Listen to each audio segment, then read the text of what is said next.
Next on the news, deadline day. Thousands of New York City workers risk losing their jobs if they don't get vaccinated, prompting anger and protests. All this as Governor Kathy Hochul relaxes mask mandates. But what about city schools? The mixed messages causing confusion. Plus, Pope Francis observes the World Day of the Sick, praising the work of missionaries all over the world. And the Diocese of Brooklyn honors Bishop Emeritus Nicholas DiMarzio for his long-standing commitment to the needs of the marginalized. I'm Christine Persichetti. This special edition of Currents News starts right now.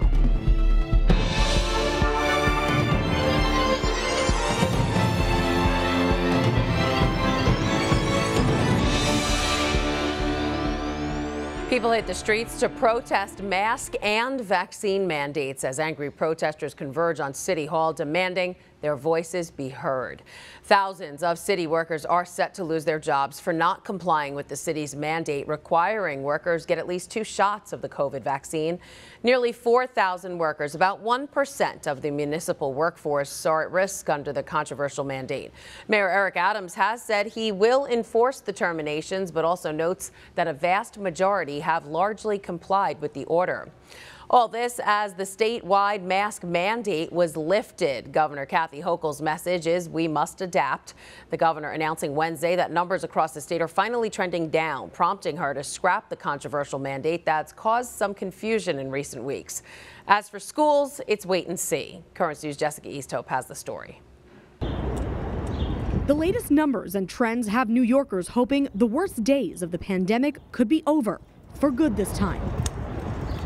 New York State has below a 5% positivity rate. Hospitalizations are at some of their lowest levels since before Christmas. And now Governor Hochul is reacting, saying it's time to lift the mask mandate for indoor businesses and offices. Given the declining cases, given declining hospitalizations, that is why we feel comfortable to lift this. However, this change doesn't affect the vaccine mandate. And there are a number of exceptions, like at healthcare facilities, on public transit, and in schools. We've run almost 2 full years, and we've done it well. So I think we're good. I think we're very good. We're at a very good point, and I think it's time to lift the mandate. In the Diocese of Brooklyn, at-home COVID tests have been rolled out, and the next hurdle to get over is winter break, starting on February 21st. Governor Hochul wants kids tested after the break, and based on those results, it could mean masks no more. You really can't see the smile. You really can't see the reaction at times because half of their face is covered. But teachers know the reality is they're missing a lot more than just smiles. They're also not seeing things that could indicate something's wrong. Those nonverbal cues are so important when you're communicating with someone. Governor Hochul strongly suggested Wednesday that the mandate for schools could be lifted on March 7th, a day Fiona Fitzgerald has been waiting for. I'm very happy if this happens, that it's finally going to be over. With neighboring states lifting their school mandates, the approach now is not to fight the pandemic, but learn to live with it. It will be better, especially with, more new people coming into the school, not knowing, what they actually look like. Jessica Easthope, Currents News. The ongoing confusion over masking isn't only happening in the Big Apple. People all over the country are concerned over the mixed messages. The CDC's stance has not changed. The guidance is if you live in an area with high COVID-19 transmission, you should wear a mask. But most states are saying you don't have to. Amy Kiley has an update on the current recommendations. To mask or not to mask? That is the question. When it comes to the answer, state and federal authorities increasingly seem at odds. It is confusing. It's worrisome to people. They're trying to figure out. But what I've tried to do, I've tried to make sure we have all the vaccines needed, all the boosters needed, all the masks needed, all the protection that's needed. President Joe Biden is backing up the CDC. It recommends people mask up in indoor public spaces if they live in areas with higher substantial transmission. That's most of the country.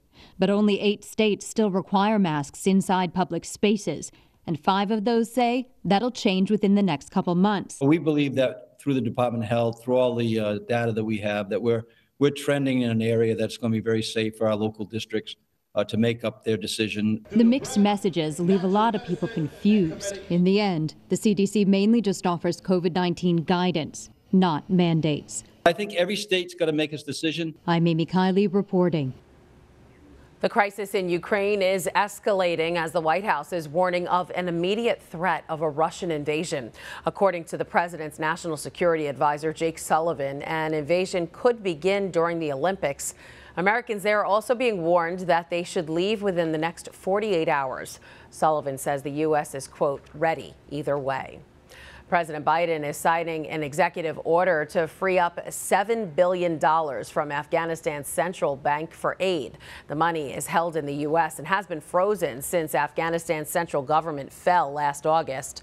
The funds will be split to pay for humanitarian relief in the country and to compensate 9/11 victims. This as there's word the Taliban kidnapped 9 Westerners, including 2 journalists. In the Diocese of Brooklyn, a special dedication to an affordable housing advocate.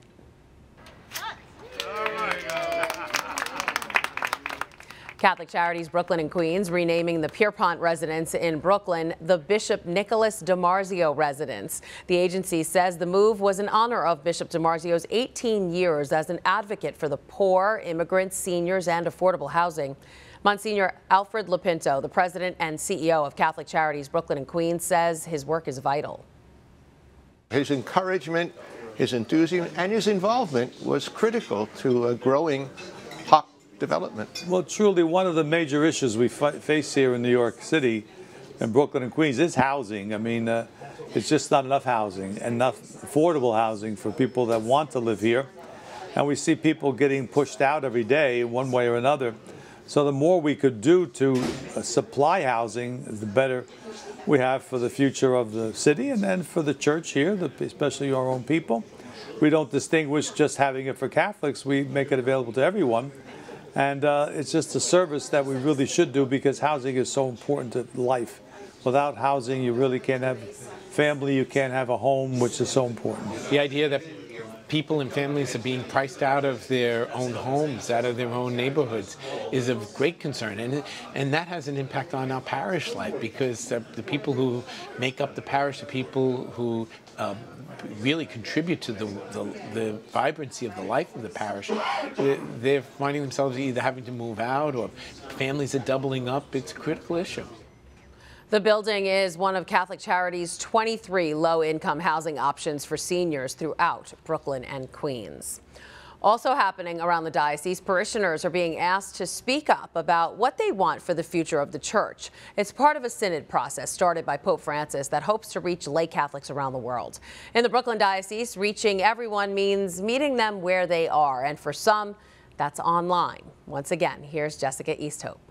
Very important themes of journeying and being companions together. They're questions designed to bring about change. Some the church has never asked before. Who do you think is in charge? How can the church work better with other communities of faith? And now they're in digital form. They're going to be asked basic questions that would be asked of any Catholic right now who wants to have a voice. As the global synod process has gotten underway and parishes have started listening sessions, leaders in the Diocese of Brooklyn are realizing the people they need to reach most are not the regulars. Do not let ignorance. Sister Marianne Seton LaPiccolo, who's leading the diocese's synod efforts with Father Joseph Gibino, says often they're people who have never come to church and might even feel unwelcome. We want to hear from the people who don't come to the building called the church. We want to hear from people who don't feel welcome. And really, those are the voices that are going to change us. That's why the diocese is meeting people where they are. The Sales Media Group, the digital and technology arm of the Diocese of Brooklyn that operates Net TV, has created a digital synod. It starts with videos explaining the topics of the synod, hoping to make people feel like their voices matter, and puts the questions posed during parish listening sessions into an online survey. How is it that we can be a more welcoming, if you will, a more listening church? So we're trying to use technology to help us listen. Anyone with an Android, iPhone, laptop, or internet connection can scan a QR code or follow a link and participate. A motivation for the digital synod has been the need to reach young people. Their world is a digital world. You know, everything is online and everyone will have access to it. People can complete the 10-topic survey all at once or in parts and save their answers. The digital synod is launching on February 27th in time for Lent. Jessica Easthope, Currents News. Like Jess said, the Synod is launching for Lent, but the Diocese of Brooklyn is encouraging people to register now online at dioceseofbrooklyn.org/Synod survey. Bishop Brennan is attending the Synod meetings here in the diocese. Thursday, he welcomed participants at the parish of St. Francis, St. Blaise in Brooklyn and thanked them for taking the opportunity to hear the voice of God. We're here, as Pope Francis has asked, to walk with one another, to listen to one another, and to hear in the midst of it all the voice of God. Bishop Brennan went on to say the listening sessions have been a blessing for him, and he's looking forward to getting out to all the parishes during the gatherings. The Synod process is expected to continue for a few more months. There's a lot more news headed your way. Catholic schools are making a comeback all over the country, and the Diocese of Brooklyn is at the top of the list. Plus, Fordham University announcing a big change to its leadership team. For the first time in its history, a woman will take the lead. And a one-of-a-kind tour of Our Lady of Lourdes, how you can visit the shrine digitally for free.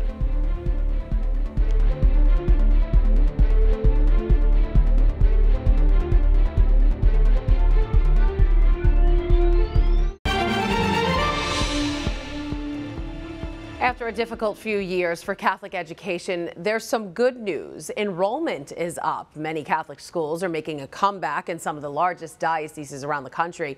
Among those leading the way, the Diocese of Brooklyn. At one school in Bell Harbor, they've seen such an influx, they're running out of room. Current News' Jessica Easthope has more. Space is tight on the walls in the hallways of St. Francis de Sales Catholic Academy.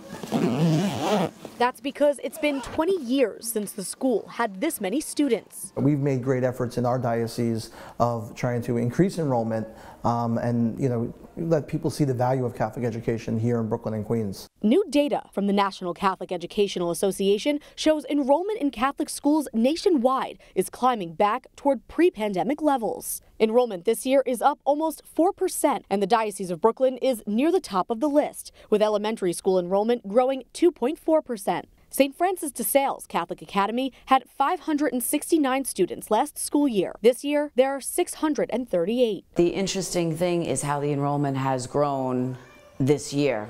Frantic, excellent. Judy Lindner says her students have adapted seamlessly. Let's go to Jack. Watching her over and sometimes through plastic shields. We are the church. Her first graders don't take up too much space, but next year, there'll be more of them. And because we are growing in enrollment, now Mr. Scharbach is able to make the first grade into 3 classes. And it's not only first grade that's had to modify. It used to be our cafeteria. As enrollment climbed, Principal Scharbach has had to transform the entire school. One thing that the pandemic has had us do is to really be creative in how we, structure a school. About 10 minutes left. He says it's sad to see so many people forced out of Catholic schools by the economic effects of the pandemic, a problem they've tried to keep under control at the school. We've tried to be a little bit more understanding, trying to work with them around it, and we also have a tuition assistance committee for anyone who has, fallen on tough times. St. Francis de Sales' motto is anchored in Christ. Staff says that mindset has kept them afloat. We continue to put faith first. So as the school continues to make room, repurpose, and squeeze in where they can, Mr. Scharbach says it's the artwork, prayers, and projects on the walls that remind him a Catholic education is a gift. Jessica Easthope, Currents News. Besides the Diocese of Brooklyn, there are other top dioceses seeing upticks in enrollment. Among some of the highest numbers, the Archdiocese of Miami saw a 5.4% increase over last year. Enrollment in the Archdiocese of Philadelphia is up 2.5%. The Archdiocese of Cincinnati saw a 1.5% increase. That same number showing up in the Archdiocese of St. Louis. And finally, the Diocese of Cleveland saw a 1.2% increase. A Catholic college in New York City is getting a new president, and for the first time ever, a female will lead Fordham. For nearly 200 years, the Jesuit University in the Bronx has been led by a priest. But this summer, a laywoman, Tanya Tetlow, will take the helm at Fordham University. Tetlow is a former law professor and current president of Loyola University in New Orleans. Getting into a school like Fordham takes a lot of planning. So how soon should a student start preparing for college? High school, maybe 7th or 8th grade? Well, What about in kindergarten? Now kids as young as 5 will get to see what their futures look like with the partnership between Bay Ridge Catholic Academy and St. Francis College. Here's Jessica Easthope again with the story. These preschoolers already know what they want to be when they grow up. Proof that it's never too early to start thinking about the future. So why not think about college? That's the goal of this new partnership between Bay Ridge Catholic Academy and St. Francis College. You can't start too early, getting them to think about what their dreams are, getting them again focused on the importance of being of service to others.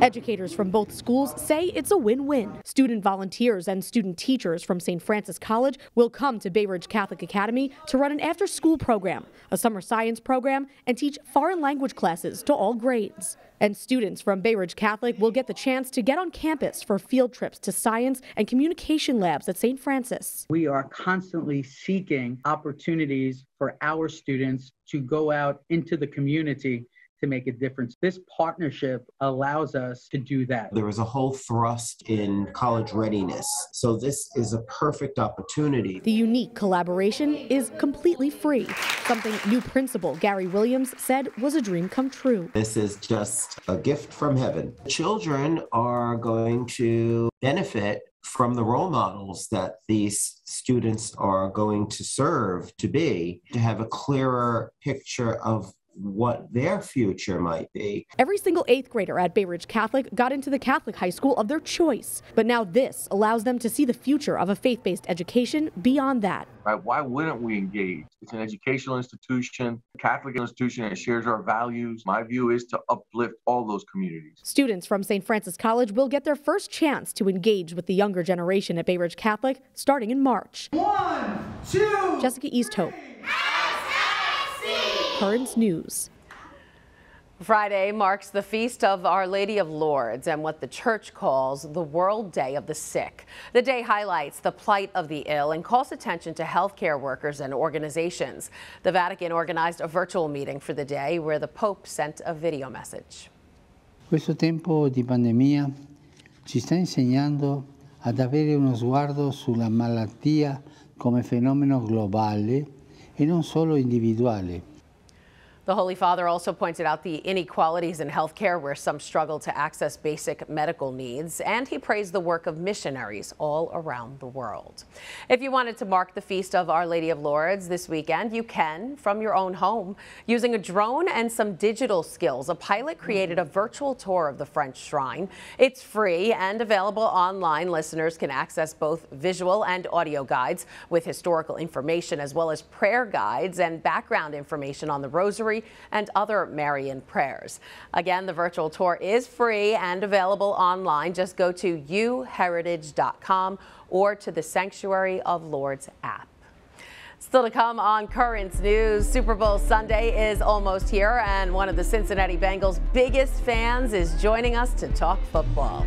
And the Archbishops of the competing teams are getting in on the fun too. We'll tell you all about it.